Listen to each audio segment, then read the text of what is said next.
بسم الله الرحمن الرحيم الحمد لله رب العالمين والصلاة والسلام على نبينا محمد وعلى آله وأصحابه أجمعين أشهد أن لا إله إلا الله وأشهد أن محمدا عبده ورسوله أما بعد.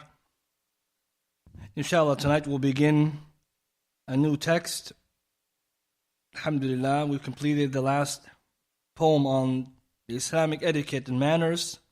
And today, inshallah, we'll begin a subject closely related, but in reality, something that would benefit all of us, no matter what level of knowledge we may have, or what walk of life we might be in, or how often we attend lessons. It's a book for everyone. Those at home, those in the masjid, male and female, young and old. And it's a book written by a scholar many of us are familiar with, Shaykh Imam Abdul bin Nasir al-Sa'di, rahimahullah, who died 1376 Hijri. A book which, inshallah, today we'll introduce and we'll talk or read a little bit from it and explain. And it's entitled وسائل المفيدة للحياة السعيدة. Or in English, it's translated in different ways, how to achieve happiness, or the beneficial means to obtain a happy life. The beneficial means to obtain a happy life. And this book, it's a book that is on the subject of happiness. Today, psychologists, they call it the science of happiness, or happiness science. And it's very important because in the self-help genre, this topic particularly is widely growing. Until now, psychology departments have separated it, study. You go online, you see magazines, you see books just on happiness science, what makes people happy, and how, by extension, you can become happy. So if you want to regard this book as some ways as Islamic self-help, it wouldn't be far. And so this book, Imam Sa'di rahimahullah, he teaches us how we can become happy people despite whatever situation you are in life. He also teaches us how we can improve our mental health, how we can improve our understanding of the world, in light of the Quran and the Sunnah, and the understanding of the Sahaba radiyallahu ta'ala anhum. Before we begin reading the book, it's very important to know the story behind the book. Every book has a story. Every scholar, when they write, you have to know how did they write this book? What conditions were they in? And more importantly, what was the objective behind the book? So our scholars, when they talk about this book, they mention this story, and you can find this story. Imam Sa'di rahimahullah, he took the idea of this book and a lot of its contents from a book written by a non-Muslim self-help expert named Dale Carnegie. Many of you, if you know anything about books, you know How to Stop Worrying and Start Living. This book particularly, this is the book Imam Sa'di he read. And he was so amazed and touched by it, he wrote his book. Off the back of it, but obviously in Islamic way. And Dale Carnegie, he wrote this book in 1948, or was published in 1948. It's a bestseller. He's also the author of How to Influence People, How to Win Friends and Influence Others. You probably heard this book as well. And we're going to see it's a good book to read. This book in particular, because Imam Sa'di also held the opinion that it was a good book. But the story behind it is mentioned by his son, Muhammad bin Abdul bin Nasir al-Sa'di, in his book مواقف اجتماعية من حياة الشيخ علامة عبد الرحمن بن ناصر السعدي. The biography of Sheikh Sa'di, his son, Muhammad, he writes on page 129 and 130 how the Sheikh wrote this book and why. And the story behind it is just as fascinating as the book. And we're going to take some lessons from this. He says, the son of the Sheikh, Hafidhullah, that one day the Sheikh found himself in the hospital in Lebanon. The Sheikh went to Lebanon to get some treatment. He used to live in Unayza in Saudi Arabia. And while there, the Sheikh was in the hospital for duration. He found in the library of the hospital the book, which we mentioned, How to Stop Worrying and Start Living. So he read it. And he realized Dale Carnegie was like a trainer. He trains people on how to improve their life. In fact, Dale Carnegie himself had a tough life, and how he wrote this book to help himself besides others. So what happened was, Imam Sa'di, he read the book, he was so amazed by it and what's in it, he bought himself a copy after being discharged from the hospital, and he took it with him to Saudi Arabia, and he put it in the maktaba that he had in Unayza. And he said, after reading the book, this man's a just man. Because of what he writes in there, you will see, Dale Carnegie, even as a non-Muslim, he mentions ways to be happy that are not only materialistic. So Imam Sa'di realized this is just.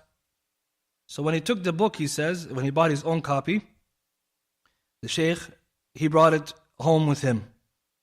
And the Shaykh realized when he had this book that he is a friend of his in Unayza who was suffering from mental illness for over 2 years.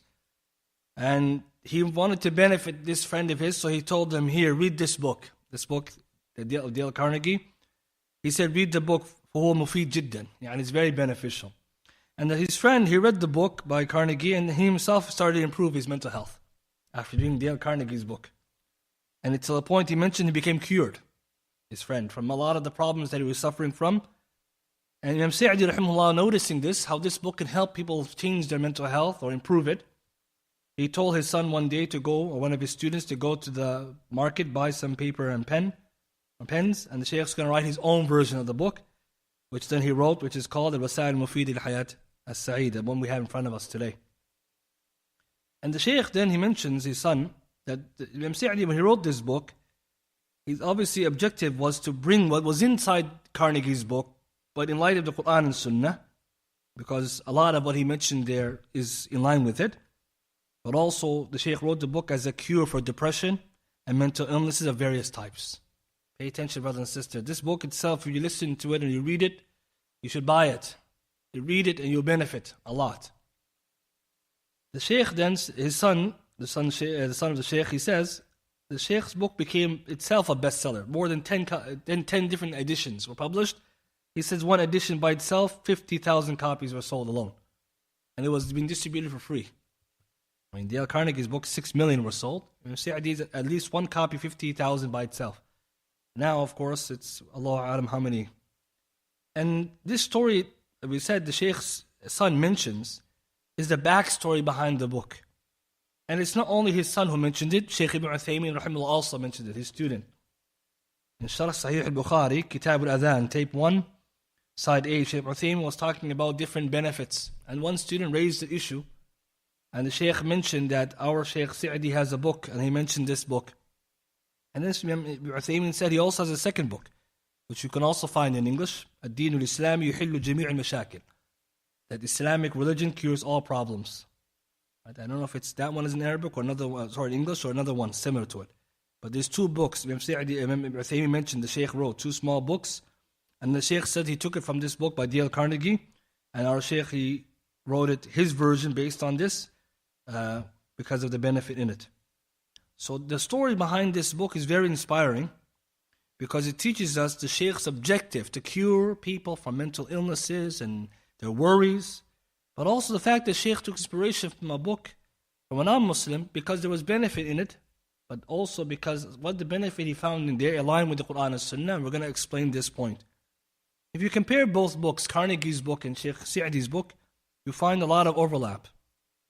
In total, Shaykh Sa'di mentions in this book about 16 different ways on how to live a happier life. 16. 8 chapters, 2 sub-chapters, sub-points underneath each. But I went to the Carnegie's book and I compared to see where Imam Sa'di took some ideas and where the Shaykh's work had. And of course the Shaykh has Quran and Sunnah, and the Carnegie just has stories or just statements.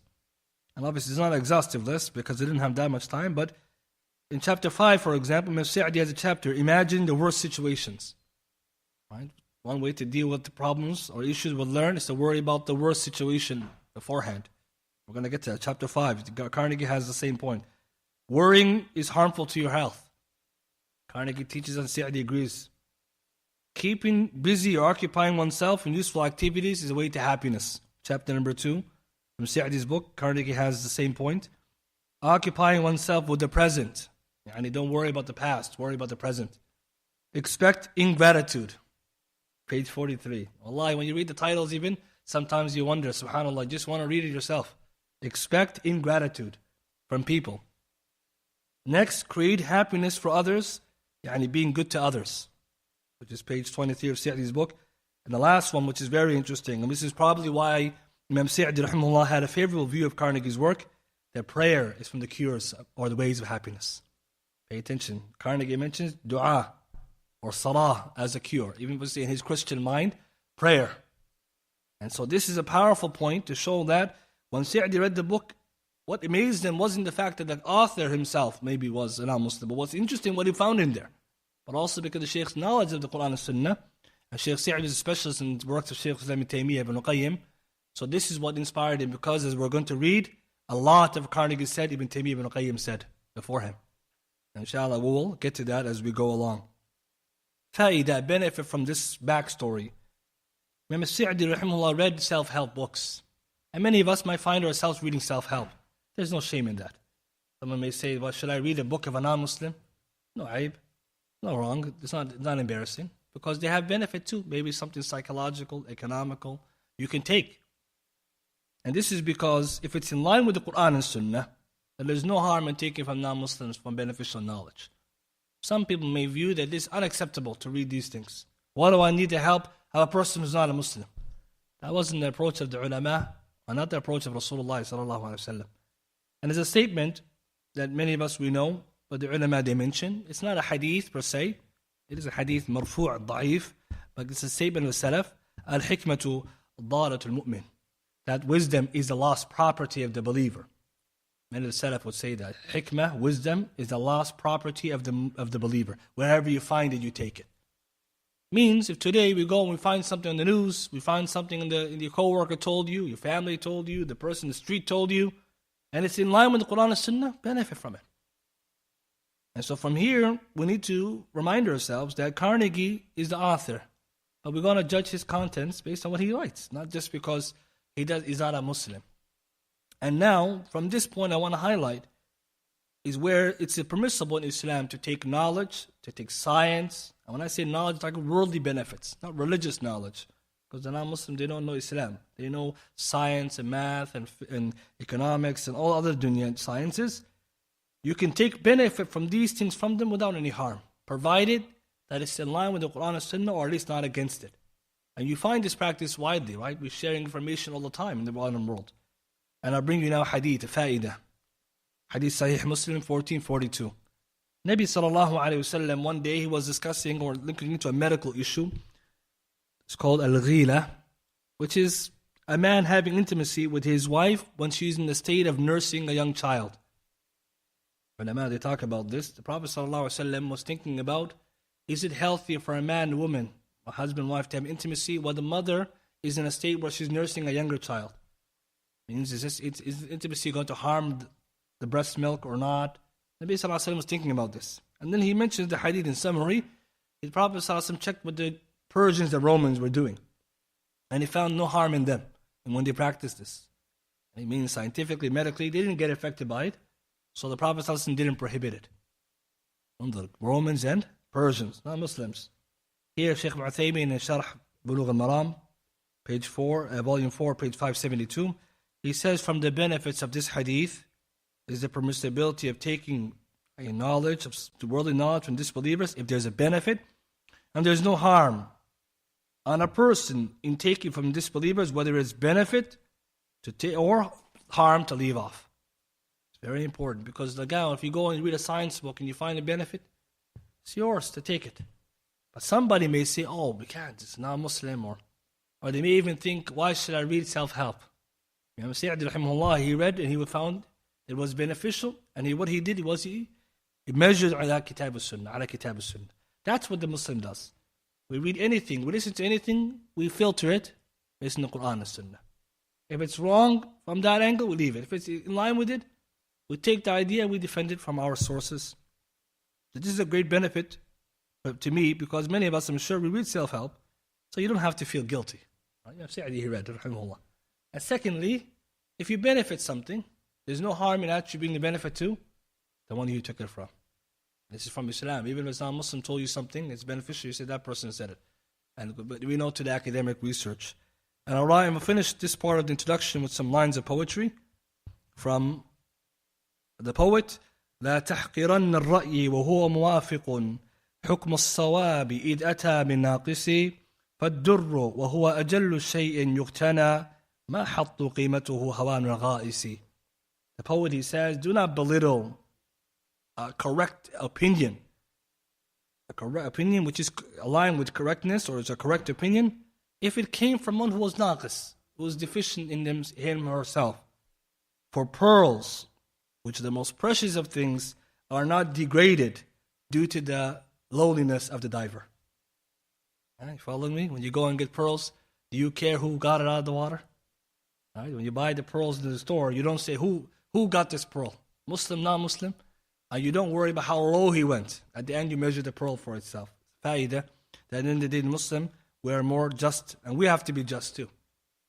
Now that we understand the backstory of this book, how did our scholars treat this book? Sa'di rahimahullah, many of us, we know is a big imam. In our time, some ulama say he's from the Mujaddideen of our time. From the Mujaddideen, one of those who revived Islam in our era. Many of our contemporary scholars explain this book. For example, in audio form, Sheikh Salih al-Suhaymi, Hafidhullah, Sheikh Abdul al-Badr, Hafidhullah, and in print form, Sheikh Hamad bin Ibrahim al-Uthman from Kuwait. He wrote a print version of this book, explanation in 285 pages. For those of us who have the book, it's no more than 40 pages. He did 285. And what he put in there, all Ibn Qayyim al-Taymiyyah, Kitab al-Sunnah, which shows you that this topic, we'll find quickly, has a lot to do with Islam. So, the translation of this book, before we begin reading, there's more than one translation. I have one here from Dar es-Salam, I think it's Dar es-Salam translation.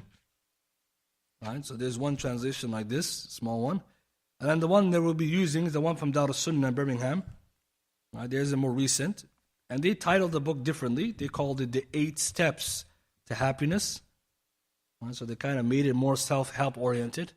But we'll use their print, because their print has some more Arabic words and more appendixes, so you can benefit from it. But if you use this print as well, that's fine. But I found that this print, the Dar es-Sunnah one, is available online, PDF. I think many of you probably have it now.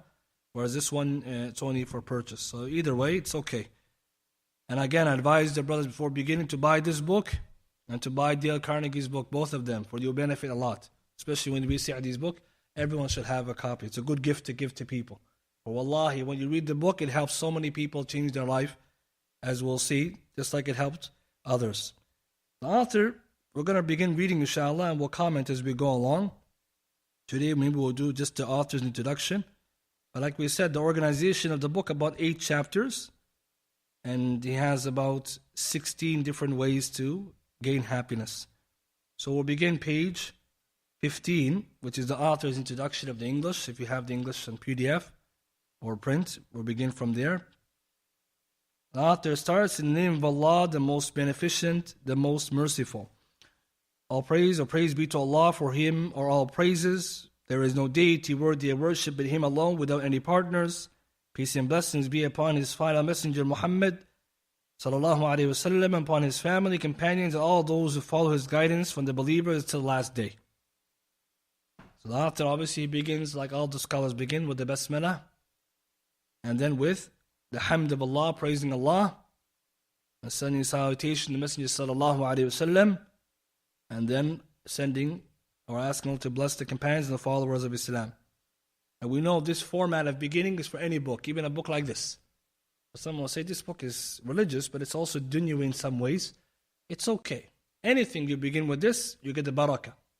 And I remind the brothers and sisters, the hadith in the Sunan Sahih, the Prophet ﷺ told us, anyone who doesn't begin with the tashahhud, i.e. beginning by praising Allah subhanahu wa ta'ala, exalting Him, and then sending salutation to the Messenger ﷺ, any khutbah, or any lecture, or any particular benefit, he doesn't have this, فَهُوَ كَرْيَةُ الْجَذْمَاء. It's like a hand cut off. No barakah. So we have to remember, if you also want to gain barakah, you begin like this, and this is all across the board. The author then, he says, rahimahullah, there is no doubt or illusion that happiness is sought by every person from every walk of life. Yet how is it sought remains the key for many of us to understand in pursuit of it. Some find joy in accumulating wealth, hoping this will fill the void of being content. For others, it is indulging in faulty entertainment, vices and promiscuity, and anything that might distract attention away from the reality, even if it's considered unlawful or immoral. Others drown it in bottles of alcohol or in the sounds of the decadent music industry, each witnessing and seeking something that will lure them out of the states of grief and anxiety. So here the author, he begins, rahimahullah, by telling us that the people, how they begin to seek happiness is different. But everyone wants happiness. It's a human goal, agreed upon shared goal. And in reality, happiness is so important. Like we said, everyone wants to study it, to learn it, to achieve it, but they differ on how to get it. Some people taking an approach through wealth. As we'll see through this book, it's not sufficient. It's a type of happiness, but only one angle. Others, they will do things like entertainment or haram, zina, and like this. And that is not happiness at all. And the difference between seeking happiness through money is different than seeking happiness through haram. Allah tells in Surah Yunus that the reward for sin is sin like it, and Allah will envelope that person with humiliation. Sins breed other sins. Sins breed humiliation, not happiness. So you might find someone who might be doing haram thinking they'll be happy, only to find out they're more depressed. Shaykh says others, they look towards alcohol. They drink. They try to drink their problems away. Or alcohol in Islam, khamr, is more than that. It's intoxicants, narcotics, drugs. You smoke your life away, thinking it's going to help you. Nabi sallallahu alaihi wasallam told us, khamr ummul khaba'ith, that khamr, intoxicants, are the mother of all evil. So imagine people seeking happiness in that which is a disease, not a cure. And the Shaykh says the end, others, they try to use music. And this is important because some people think music's the cure. I will drown my sadness, my worries away with high-pitched noises and frequencies that penetrate your brain. And wallahi, when you see what music it does to a person versus what it doesn't do, in reality it doesn't benefit. It just creates more and more attraction, addiction towards it. It doesn't make you happy. And part of this, we see that if these means are achieved, the Shaykh says they try to lure themselves out of grief and anxiety, but they don't. So the first benefit is happiness. Everyone wants it. How they achieve it, they don't know exactly, but they take parts and they take paths. In Islam, Allah has given us the path. So what we have to take from the beginning of the Shaykh's recommendation or introduction is that happiness can be achieved in certain ways, and the ways that we're going to learn are not the ways Allah prohibited. Allah didn't teach us to be happy to that which He sinned. The same way He didn't give us happiness in that which He has prohibited, the same way He didn't give us cure in that which He has prohibited. It's very important because in our world today, what is happiness? We can only think about money, women, cars, alcohol, and then what happens? People have unhappiness, suicide, etc. So the beginning, the Shaykh's telling us the point that everyone agrees to, which is we want happiness. He then says, how then is delight and contentment achieved? Indeed, Allah the Most High is the creator of this world, and He has not left mankind without the means to achieve the guidance and pathway to what the innate desire of man wants and needs. For example, Allah the Most High said of the Quran, هَذَا بَيَانٌ لِلنَّاسِ وَهُدًى وَمَوْعِدَةٌ لِلْمُتَّقِينَ.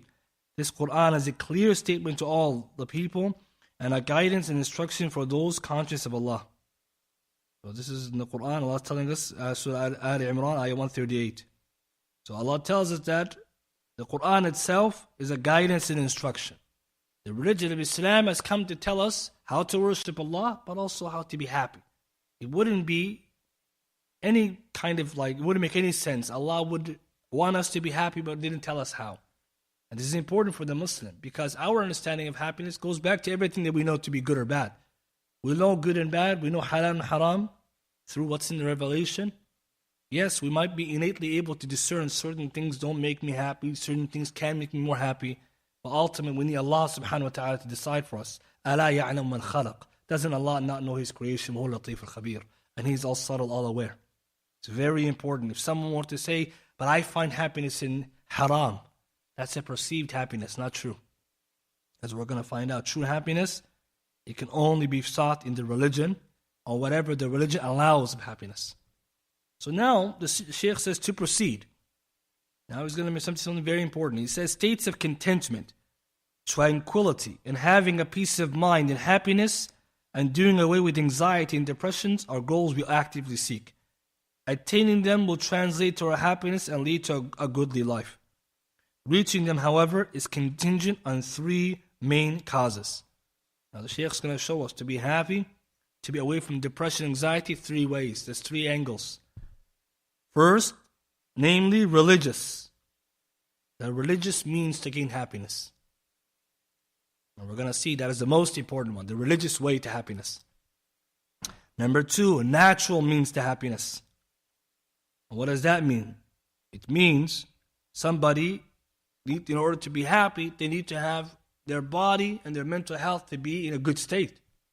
For example, in order to be happy, you do need to remove any mawani' preventatives. For example, a sickness in the body or a mental illness that may come between you and your happiness, so you try to get rid of it. And it's true. The natural body itself has to be in equilibrium to be also in a good state. And lastly, practical things you have to do. So it's not just, I have the religion, I'm free of sickness, and I'm not happy. There are things you got to do to be happy. It's very important. Because now, happiness science teaches us, happiness, as much as we say it's innate, it's also what you do. It's behaviors and actions. Brothers and sisters, this will take away from a lot of people's conception of happiness, which is that if I get this, if I meet so-and-so, if I go there, I'll be happy. Not so fast. Because the Shaykh said practical, the things you have to do as well. And some of them have nothing to do with you. SubhanAllah. It has to do with what you do for others. Imagine, the Shaykh will teach us doing good to others is a way to get happy. The world we live in today, people have to do something for me to be happy. You serve me, you put me in a pedestal, you give me what I want, I'm happy. Maybe, but not fully. And wallahi, this is important because shaping the understanding of happiness is the first step. Everything will go from now on.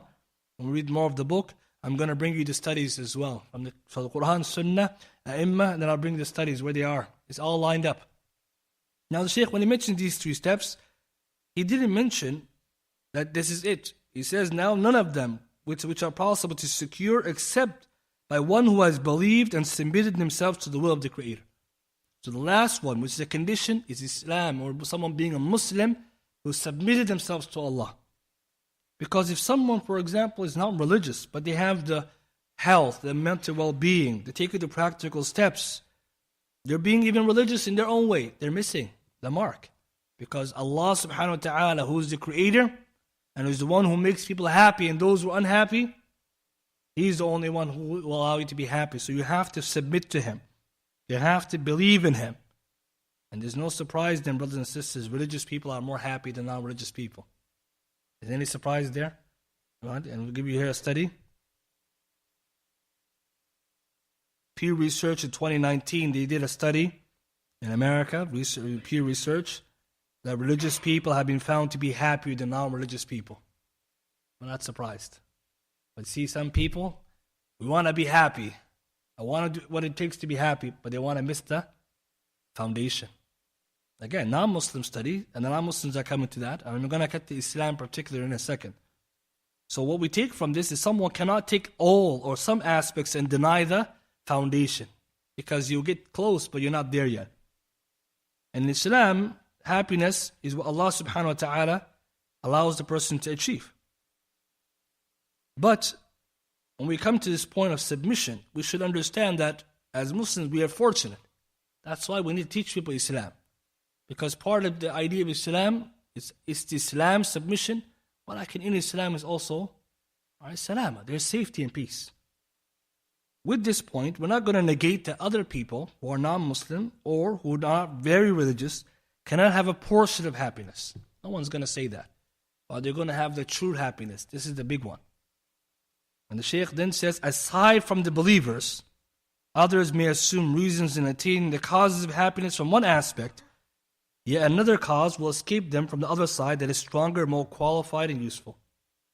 Someone may not be religious and take other means. Maybe they have the natural causes, the practical, but they're missing the religious, so they can have a part of happiness, but not full happiness.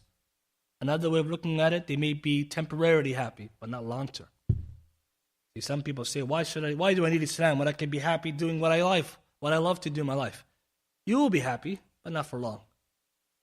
Because we know in Islam, Allah subhanahu wa ta'ala creates the soul, and creates the body, and the child, the newborn. The angel writes down, Sa'id am shaqi. Are they going to be happy? The meaning of happiness is not the dunya, ikhwani wa khawat. Where does the happiness go? Sa'id is Jannah, in Jannah, the full happy one. The one who's happy is one in dunya and akhirah. Wa shaqi, the miserable ones, the miserable for dunya wal akhirah. So the benefit we take is that's what Allah calls Sa'id and one who's shaqi. وَأَمَّا الَّذِينَ سُعِدُوا. For those people who are truly happy, where are they? They're in Jannah. And those who have the other side, which is shaqawa, the misery, they're in Jahannam. Think about this. Even the terminology I'll use, Sa'id, for a happy person, not the dunya only. Although you could be Sa'id, right, happy in some angles, we have to think. Some people may say Islam can't have the monopoly on happiness. We're not saying that Islam itself has the monopoly over happiness because I'm a Muslim. It's because the Quran and Sunnah says it, and even now, even science agrees. Muslims are way happier than others. In the Quran and Sunnah, Allah promises, فَمَنِ اتَّبِعَ هُدَايَ. Whoever follows my guidance, فَلَا يَضِلُّ وَلَا يَشْقَى. They won't be misguided nor miserable. Ibn Abbas in Tafsir of Surah Taha, when he mentioned that ayah, he says, whoever follows the Quran and Sunnah, they'll never be unhappy. Never. Brothers and sisters, not a joke. The one who follows the Quran and Sunnah, never. Even their life is upside down. They're never unhappy. We have the non-Muslims or Muslims who are practicing the worldly ways of things. Have everything in there, but they're not happy. That's the first ayah we can relate to. And this is a very important. Surah Taha, ayah 123. And this is important. This is why the Shaykh says, aside from the believers, he's talking from this angle. Because if someone will come to you and say, I'm happy when I do what I love to do in my life, my profession, we say you have a type of happiness. But when you go to sleep at night, you're not happy in the truest sense. Because if tomorrow you would die, you don't know what's going to happen to you. You can't even guarantee yourself that you're going to go to Jannah because you don't have anything to hold. In fact, many people are worldly happy, but behind closed doors, they're not. And we also know the hadith of Suhaib, radiallahu ta'ala anhu, which we'll get to later. Nabi sallallahu alayhi wa sallam mentioned the amazing affair of the believer. When they are given, they're grateful, and when they don't have, they're patient. وَلَيْسَ ذَلِكَ لِأَحَدٍ إِلَّا لِمُؤْمِنٍ. Take this, that's not for anyone except for the believer, Hadith Muslim. So when people today may ask you, I can find happiness in other ways, we say subjectively, but not objectively. Because objective happiness comes from the idea of Allah subhanahu wa ta'ala being in your life.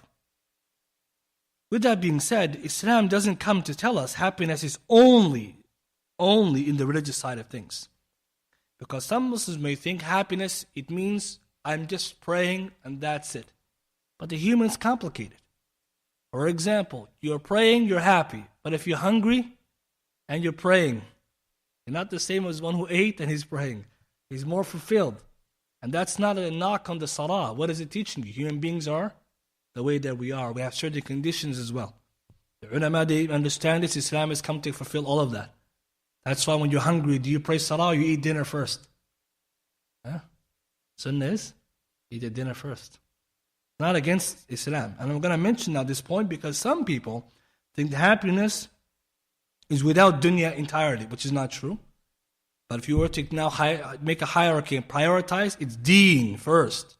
That's the true happiness and the true factor. Then the dunya stuff, and then the things that you're going to do to be so happy. So we have to combine Islam's holistic religion. And we're trying to remove the idea that someone will come and say that if you try to do any form of happiness besides Salah and Quran, you're not truly happy. No, that's the essence of happiness, and there's other ways also Allah subhanahu wa ta'ala made us happy. So before continuing, let's mention some proofs for this. So we mentioned the religious angle of happiness and the believer truly happy. And the foundations of happiness is Islam. Shaykh al-Islam ibn Taymiyyah rahimahullah, he wrote, Al-imanu billahi wa rasulihi huwa jima'u as-sa'ada wa asluha. That belief in Allah and His Messenger is the culmination of happiness and its foundation. This is his book in the Kitab al-Jumu'ah Fatawa, volume 20, page 193. Iman in Allah and His Messenger is the culmination of happiness and its origin. And again, he has proof for this in the Quran and Sunnah. We'll get to it. So the religious side we understand. How about the worldly side? And someone may say, if I have a little bit more money, I'll be happy.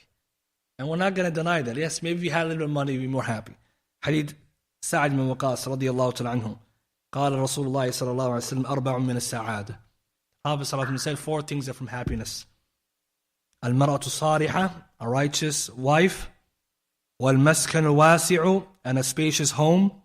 والجار الصالح, a righteous neighbor. ومركب هنيء, and a comfortable ride.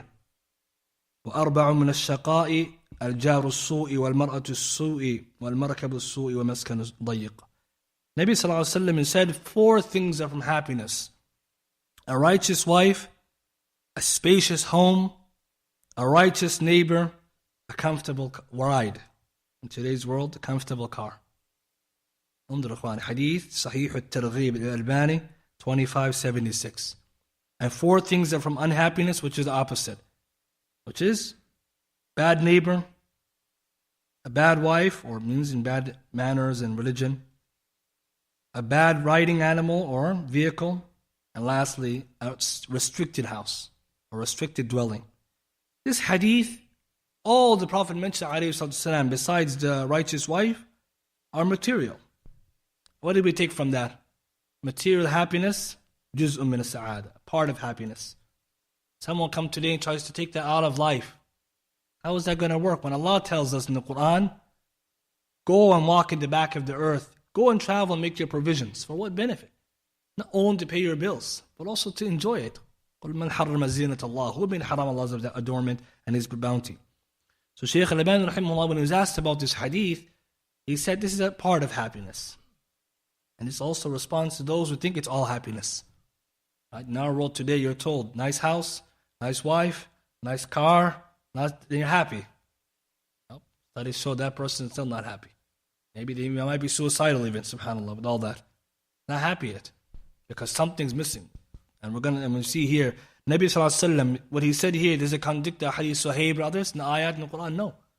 One type of happiness, the origin of the happiness. Iman billahi wa rasul changes everything. And so here, the ulama, when they explain this hadith, like Imam al-Munawi, rahimahullah, I just want to comment on one aspect, which was the maskan, al-maskan wasi'. Somebody will say, what does that mean? Like you need a mansion, any palace? He says it depends on the person, their family.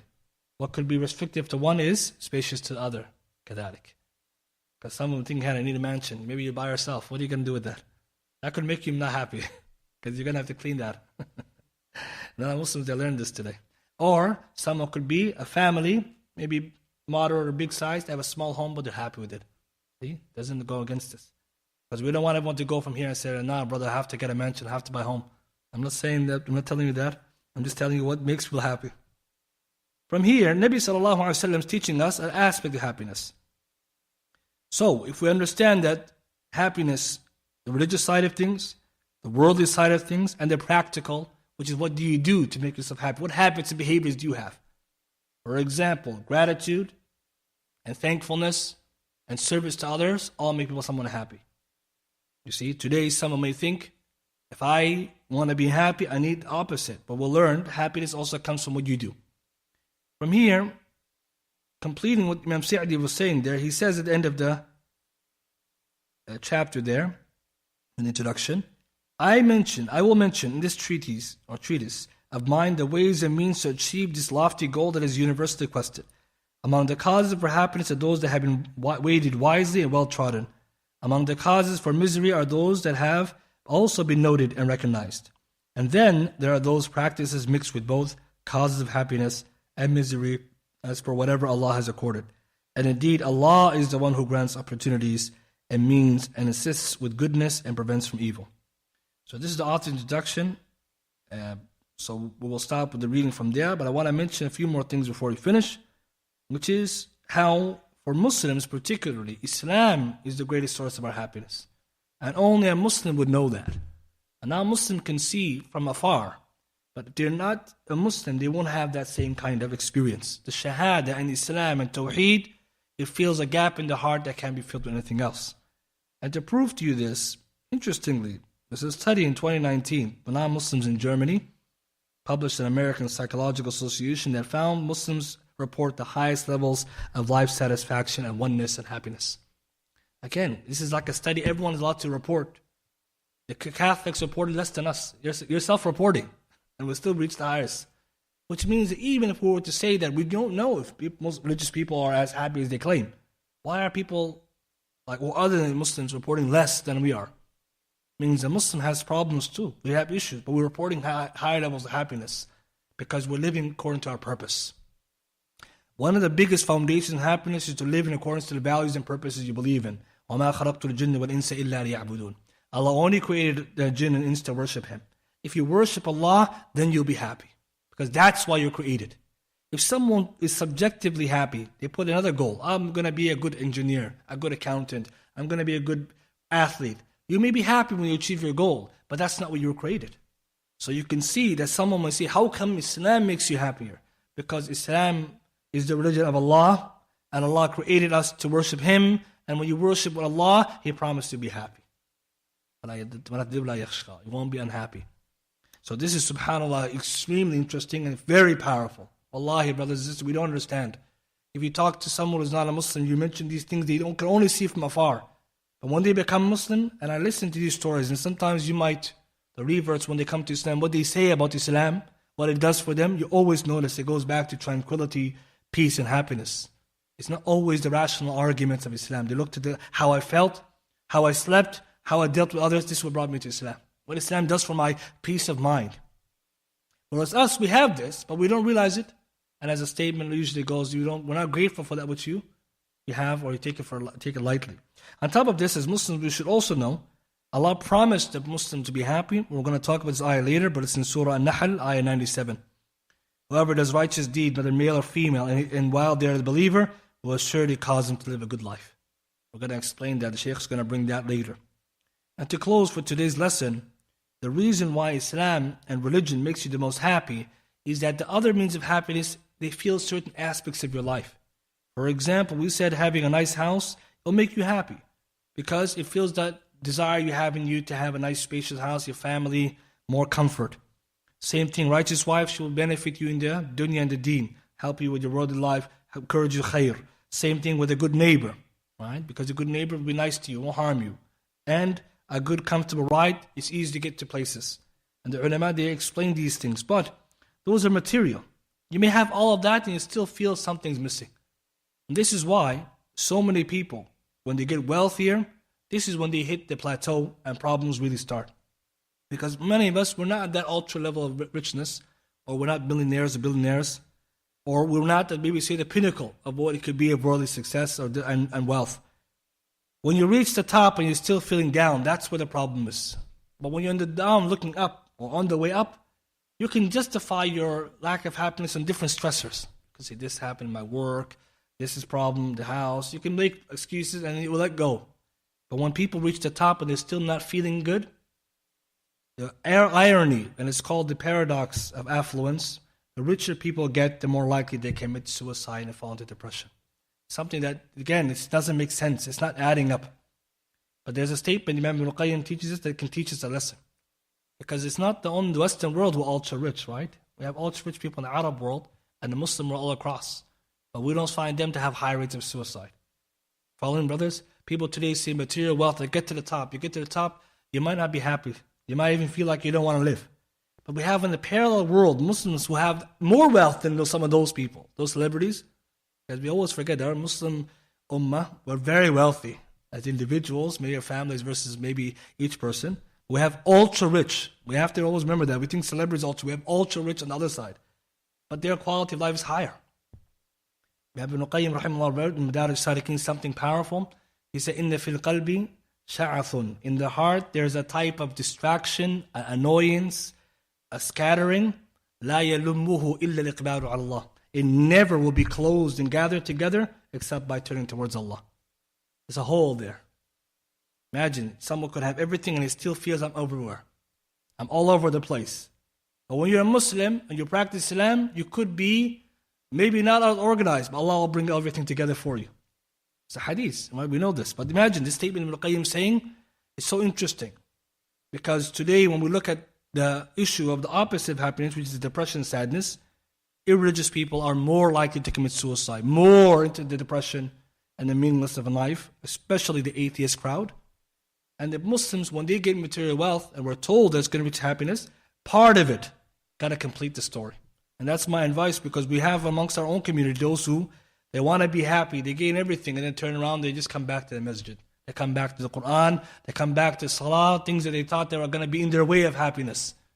And in the Tariq of Islam, the history of Islam, maybe next week we'll mention some of the great umara, the great people who are rulers, who left it all, as they say, right, for the sake of Allah.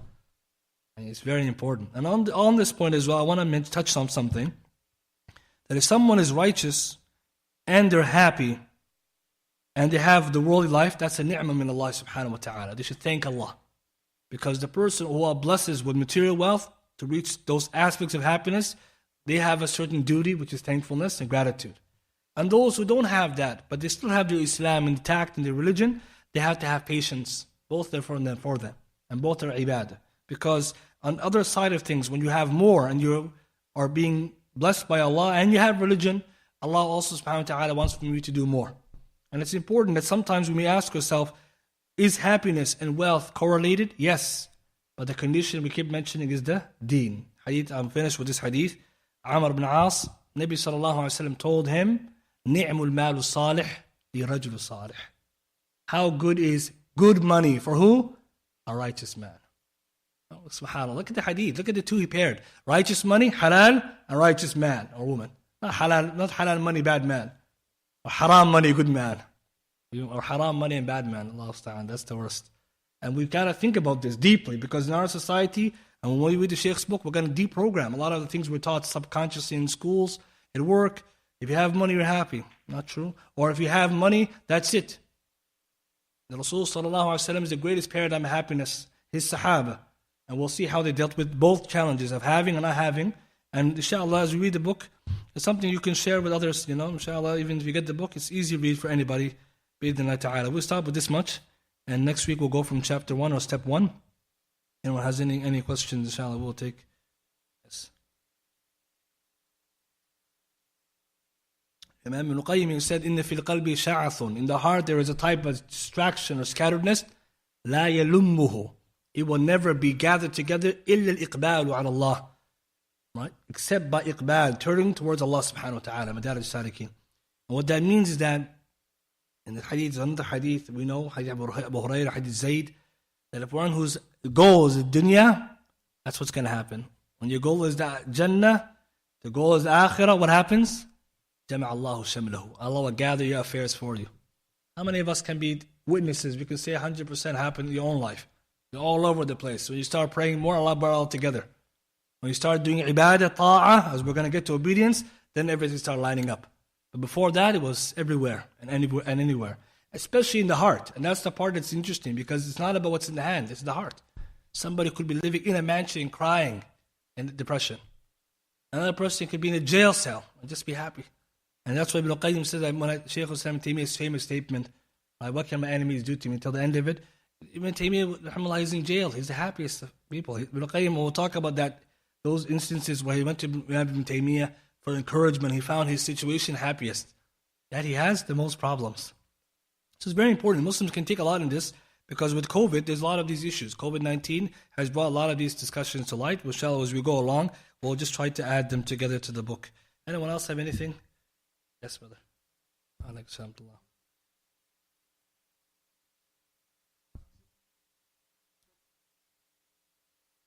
So we're going to get to this. The brother's asking about one of the things the Shaykh mentions, one of the chapters, and Carnegie mentions it first.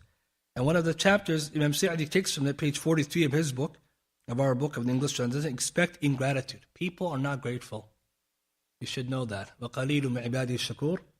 And so the believer themselves, they don't expect to do good and everyone's going to give you the applause. And we're going to notice that if you take that away, that expectation, a lot of happiness comes. But if you walk around, if you did good and everyone just forgot, إِنَّمَا نُطْعِمُكُمْ وَجْهِ اللَّهِ لَا نُرِيدُ مِنكُمْ جَزَاءً وَلَا شُكُورًا. That's the ayah he uses, and we're going to get to it. It's very powerful. And Carnegie is saying this. And Imam Sa'di takes from it and he brings the ayah to prove it. It's very powerful because, again, we'll get to it later. Cognitive, one of the problems of the cognitions is expectations and the shoulds. If you walk around with expectations of others that you're not realistic or not Islamic, you'll always be unhappy. At the end, someone believes that's so special. When you walk in the masjid, someone has to shake your hand directly. And if you walk around like this, you're going to be crying all day. Because not everyone's going to come and shake your hand, right? Or You walk around with the idea that you're more important than you think you are. Every Muslim is important. Every Muslim is valuable. But what happens with this unrealistic expectation of others? More likely to be disappointed. But the Shaykh is going to talk about the nature of human beings as well. So when we get to it, we'll explain in more detail. But it's very powerful. Even just reading the book, like going over the chapters, you see it's a lot of fawaid, a lot of good benefits. So inshallah, I encourage you, brothers, as we go home, just read the book. It's really short. You will like it. Yes. So we read the hadith again. The brother's asking hadith. Abu Sa'ad bin Abi Waqas, Nabi sallallahu alayhi wa sallam said, Arba'un min as-sa'ada. 4 things are from happiness. Al-mar'atu salihah, the righteous wife. Wal-maskanu al-wasi'u, and the spacious home. And Munawi explains the spacious home is the one that has a lot of amenities, or more amenities that you can benefit from, or space. وَالْجَارُ الصَّالِحُ, and the righteous neighbor. وَالْمَرْكَبُ الْهَنِيءُ, and a comfortable ride.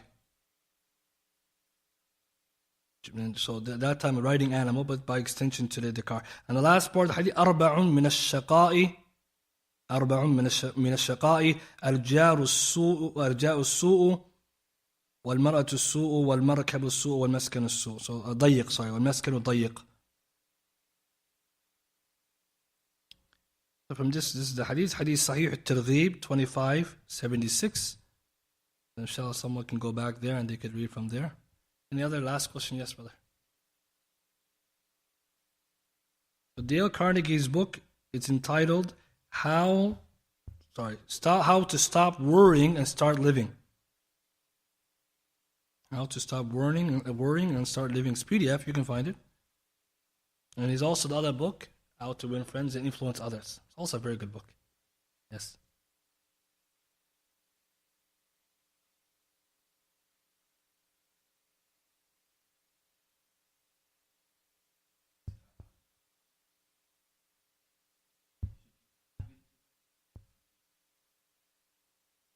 So that's a good point. The brother's asking, some self-help books are